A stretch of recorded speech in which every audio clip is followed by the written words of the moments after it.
Welcome to our channel. Today we how to disable expensive queries in BigQuery, complete guide step by step clearly. To disable expensive queries in BigQuery, start by signing into your Google Cloud Console. Navigate to the BigQuery section from the left-hand menu. Select your project from the project list. Open the BigQuery query editor by clicking on Compose New Query. Before running any query, review your SQL code carefully. Estimate the cost of your query using the query validator found in the editor. Enable the query validator by clicking on the More dropdown, then selecting Query Validator. Once the validator is active, it will highlight potential issues with your query. If your query is estimated to be expensive, consider simplifying it.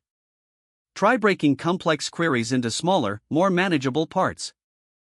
Use common table expressions, or CTEs, to organize your logic and reduce costs. Implement partitioning and clustering in your tables. This can improve performance and lower costs for large datasets. Use the limit clause to restrict the number of rows returned. Be cautious with wildcard characters as they can lead to scanning large amounts of data. Review your dataset sizes regularly to identify any unexpectedly large tables. Consider scheduling queries during off-peak hours to optimize resource usage. Utilize on-demand pricing only when necessary to avoid unexpected charges. If you are operating within a specific budget, set up budget alerts within Google Cloud. Regularly monitor your query performance with the BigQuery job history.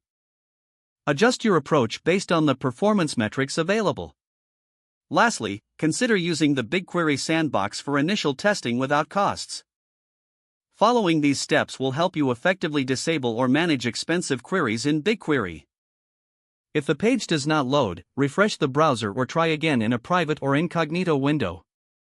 Make sure you are using the correct email address, then retype it carefully to avoid small typos. If your password is not accepted, use the reset option and create a new strong password you can remember.